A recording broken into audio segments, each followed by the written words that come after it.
मधेसमा योजना खरिद बिक्रीका कारण आलोचित बनेका जनमत पार्टीका नेताहरूले सरुवा बढुवा गराइदिने नाममा पनि एउटै कर्मचारीसँग 25 लाखसम्म रकम उठाउने गरेको तथ्य फेला परेको छ।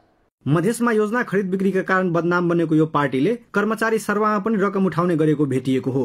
कान्तिपुरले दुईजना बीचको गोप्य संवादको एउटा रेकर्ड फेला पारेको छ, जसमा जनमत पार्टीका एक केन्द्रीय नेताले एकजना कर्मचारीसँग सर्वाका लागि 25 लाख रुपियाँ माग गरेका छन्। यो संवाद पार्टी अध्यक्ष डाक्टर सीके राउतका निकट मानिने जनमत पार्टीको पर्सा जिल्ला इन्चार्ज तथा पार्टी प्रवेश समन्वय समितिका केन्द्रीय संयोजक माधव प्रसाद सिंह र प्रदेशका नवौं तहका एक कर्मचारी बीचको हो। 2081 पुस तेस्रो सता जनकपुर स्थित रामा होटलमा भएको 14 मिनटको बार्गेनिङका क्रममा जनमत नेता सिंहले ती कर्मचारीसँग सप्तरी स्थित पूर्वाधार विकास कार्यालयको प्रमुख बनाएर पठाइदिने भन्दै 25 लाख रुपियाँ माग गरेका हुन्। यो सुन्नुहोस्। मुख्यमंत्री के वहाँ के बारे में बातचीत हो रही जनरली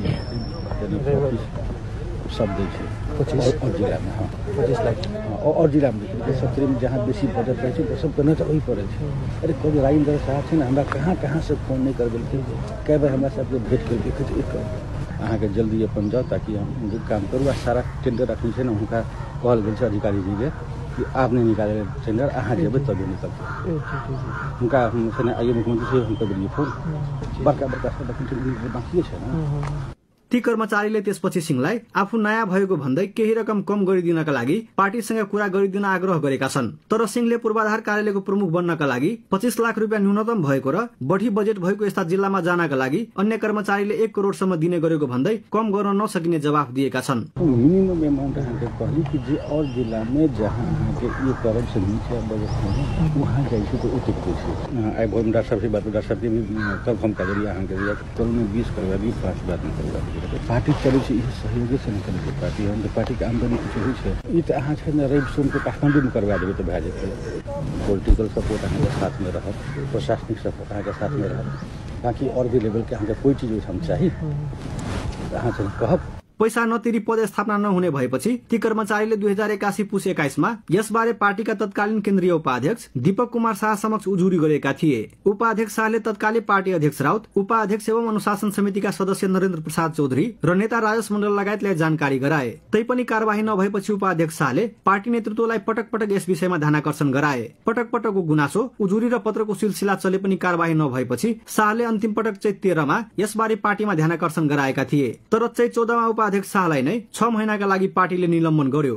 9 तहमा नाम लोकसभाबाट नाम निकालिसकेपछि पदस्थापनाको लागि चाहिँ 25 लाख रुपियाँ माग्यो